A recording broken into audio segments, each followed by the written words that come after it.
Hello and welcome back to Rage Gaming. Finally, the Deep of Night mode for Nightreign. A much more challenging version of the game that's actually dropped before the DLC. It's a free update, so no matter what, I think that's pretty incredible. But what we have here really is, if Nightreign was actually a roguelike, which is a crazy concept. It just means that we have new relics with more positives but also negatives tied to them. It means we got new weapon drops which have twice the amount of positive passives.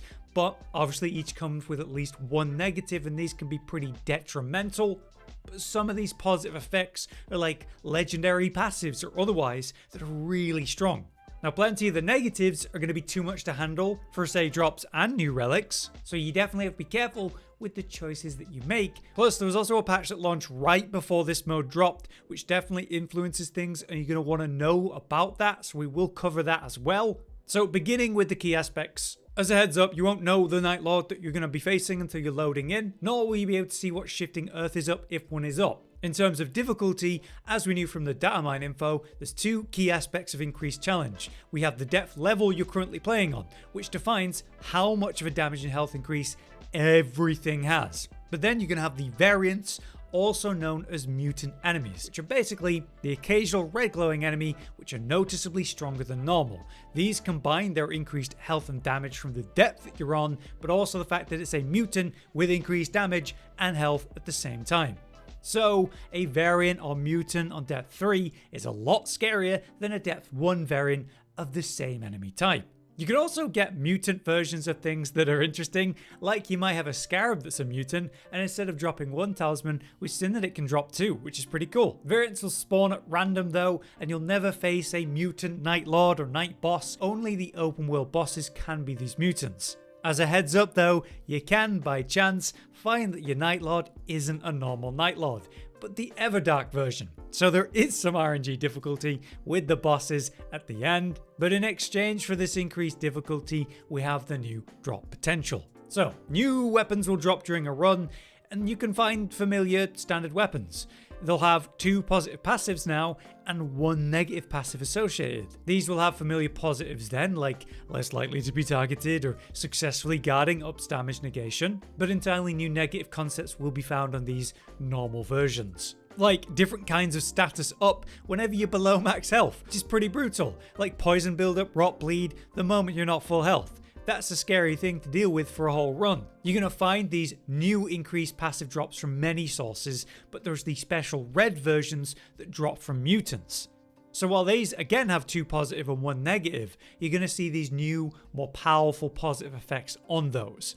Such as this example of lightning upon precision aiming. Meaning, with this weapon held in two hands and aiming, you get to trigger a lightning bolt on the target every attack you land. Now obviously that's going to be great for I who's more likely to use ranged weapons, but it will work for anyone using this in two-hand and aiming, which could be relevant for Wilder and otherwise at certain times. There's also other stuff like Holy Shockwave upon charged attacks, which is an effect you'd see on say the legendary Marika's Hammer, randomly attached to a non-legendary on this red weapon. So the positive effects are certainly strong, being brought from some legendary passives to these red dormant power weapons. Other newer ones exist though, like attacks just summon wraiths.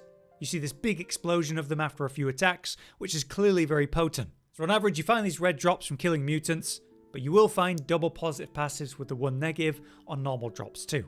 Moving on, let's mention new effects that occur in this mode. For example, you might load in and find that key locations are simply not highlighted on the map. Thankfully, we've played a lot and should know the locations fairly accurately, but it's still going to be impactful. You don't know whether it's a ruin or whatever until you physically look at it, and worse, you're not going to know what the element reward is, so you can't plan for collecting, say, lightning drops on the map if there are any.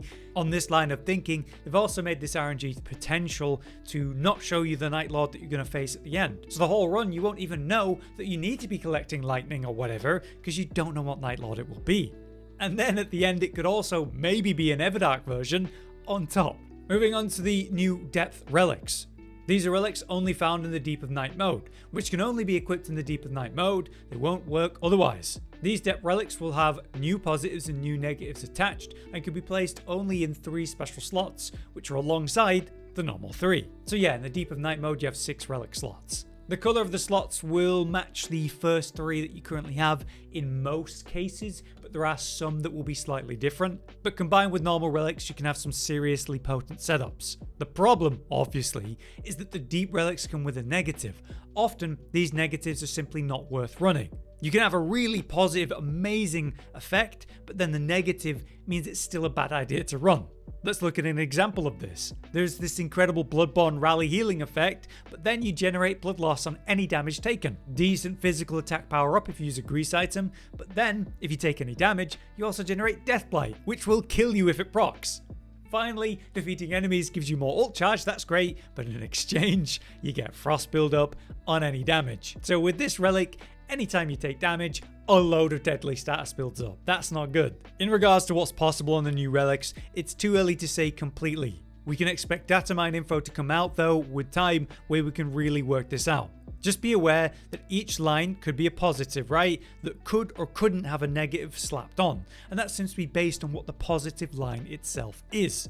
So some positive relic effects will always come with a curse, and some will never come with a curse. One example that we seem to know is attack up when facing a frostbitten enemy, +1 or +2, that positive line will always have a curse under it, at least based on the pre-mode release data mine. So yeah, as we learn more, we'll talk about it. What we do know for sure though is that each Nightfarer has a new character-specific relic line to be found. So for Wilder, this means he can start to inflict blood loss with his claw shot, assuming you have that new relic passive equipped. Or there's the Guardian one, boosting damage negation for nearby allies when you use Whirlwind. That's awesome. The new one for Iron Eye means your character skill inflicts heavy poison damage on poisoned enemies. Basically, these open up new build options for each Nightfarer in the run. Take the Wilder one, maybe you find the Bloodlord's Talisman during a run and you're bleeding enemies with Claw Shot. Cool. So on first impression, these new positives for the Nightfarer special stuff, they seem like some of the best things you can find initially.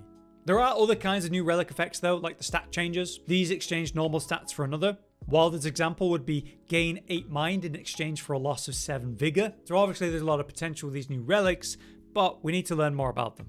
To get the new relics though, you get them by playing the game, this new mode, and winning and losing. Just as before, you're going to get better rewards the further you make it, especially if you win. But because there's a rank system, there's also depth levels that affect stuff. For example, a win on depth 1 will provide you a couple regular relics and some of those new deep relics. But a win at depth 2 gives you more of those deep relics by comparison. And that continues on depth 3, 4 and 5 and so on. But it's not the only way you can get them. You can indeed Merc RNG roll the new relics at the bazaar if you want. So it may have been a great idea to save Merc before this update, like I did thankfully. But as a quick mention of the ranks and depth levels. So there's deeper depths. It goes from 1 to 5, starting at 1, so we all start at 1. You progress these by playing and winning and gaining rating. At depth 1, you're rated between 0 and 999 points. Gaining and losing points on wins and losses. When you reach depth 2, you'll be rated between 1000 and 1999, and at this point you can't derank to depth 1, but then it gets harder to progress. At depth 3, you're between 2000 and 4000, twice as many points to get through before you reach depth 4, which is another 2000 points to get to 5. So ultimately, by playing, you'll have a reasonable time reaching depth 2, where you'll be getting better rewards than if you were stuck at depth 1. But everything gets harder every depth you go down, based on enemies having more health and more damage the deeper depth level. With this, they put in a basic matchmaking system. You'll queue up and ideally be put together with others closer to your depth and rating. If the queue takes too long though, it will expand the search restrictions and allow for other players of different depth levels to join you. So I imagine for all of this, depth 1 and 2 players are going to have fine queues, but at depth 3, 4 and 5, it'll take a lot longer. And how that will turn out balance, we'll see. But that's the new mode largely explained. There's still the patch that I mentioned, patch 1.02.2. It rebalanced some important aspects of Nightfarers, nerfed some busted stuff, and even some playstyles.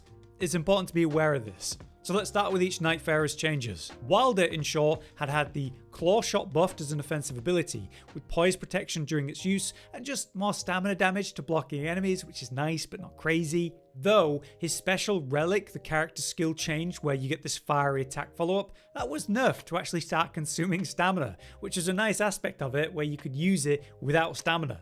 Don't know why they did this. Especially when they have also buffed the best unique skill change line for Wilder, where you start to drop fire after using an ultimate. It was already one of the best, now it's slightly stronger. Guardian on the other hand finally had some offensive buffs. They increased strength and dex per level, which is solid, a minor increase throughout leveling. And they also increased the attack power of halberd guard counters, making that slightly more worth initially.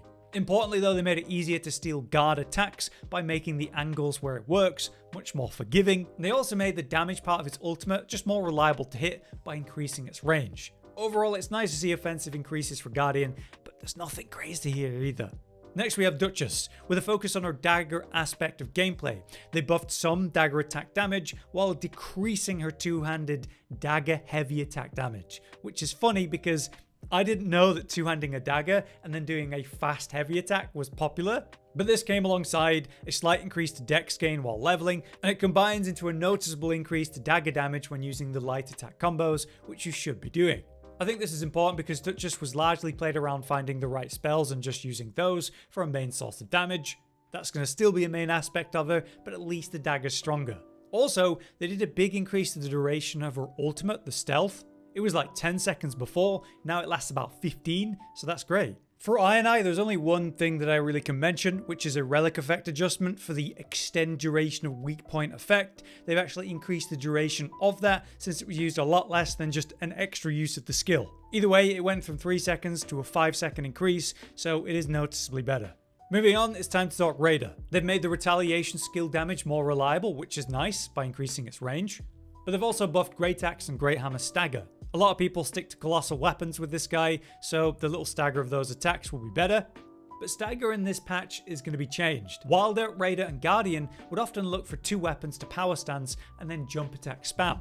The bigger the weapon, the better. They have nerfed this slightly in this patch for some large weapons. So jump attack spam with colossal weapons should be weaker. Though they did increase the stagger damage with some small and medium weapons, so we'll see. For Revenant, we have 2 summon related changes. The transparency of the summon spirits has changed, and you can pass through Helen and Frederick now. They're just going to get less in the way, which is great, but you can still jump off the back of Sebastian to hang in the air with certain dragon incants and so on, as an option. Moving on, Recluse has some big deal changes for her magic cocktail. They've improved the attack power of the offensive spells via the cocktail and decreased the time it takes to cast these spells. This is a big deal. Compared to other slight damage increases this patch, this is one of the most potently better options. You're going to notice the damage increase, and the fact that it comes out quicker is going to feel really good for Recluse. So definitely rate this.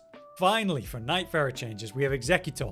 Some relevant changes for the Cursed Sword, which has been a main point of feedback for this character, but I don't think this is enough. They've increased the attack power for the sword while it's in use in general, and the attack power of the sword when the blade is in its unleashed state is also increased. So you're using Cursed Sword attacks, they're dealing a bit more damage, and the special attack when the weapon's glowing, that deals more damage too. It doesn't seem they've actually increased the basic attack damage for the weapon while it's glowing though, which is a shame because it's still not taking on the status effect of whatever weapon you had equipped. No matter what way you look at it, Executor is a status machine and the Cursed Sword can't use status still. So it's going to be pulled out and used, but not as a main weapon still in my opinion. They also slightly buffed the attack power of some attacks for the Wolf form, which is funny because it's already really strong. But now some quick highlights of other general changes I want to mention. Firstly, Mariah's Executioner and Grafted Blade, they're nerfed. You can't infinitely stack their attack power bonuses and such, there's now a cap. However, you can still stack it up to about 100 kills total, which is fantastic for the damage increase of both, and Grafted is still going to give you great health, stamina and FP on top as you do this, so still worth doing, still incredible weapons, just not literally broken, let's say that. Next is a big one, you can't sit in the blue forever at the end of night 2. So that popular strat of farming nearby locations and targets before going up to the Night Lord, that has been nerfed. They've increased the damage the blue does during this time, so you can't really do this strat nearly as well anymore. One last thing we can appreciate is the change to the holy icon, making it darker and distinct from the lightning icon, which has obviously been a meme for the game since the opening days. They're way easier to tell apart. You're also going to feel the change for Everdark Libra, where the summons, the condemned Nightfarers, are going to be a little bit weaker. They have less death status resistance, so you can proc that on them. And they also just have less attack power, so they're going to hurt a lot less. But yeah, that'll do it for this video. A big overview of the key details for the Deep of Night mode and the patch that came with it. If you guys have anything you'd like to add or tips, let us know in the comments. But obviously, we're sinking our teeth into this new content. We're going to be back soon with useful videos. So until then, I've been Hollow, you've been you. Thanks for watching.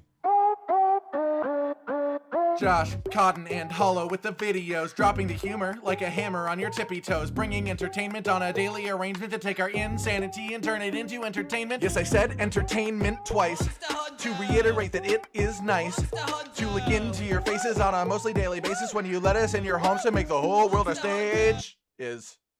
Goodbye.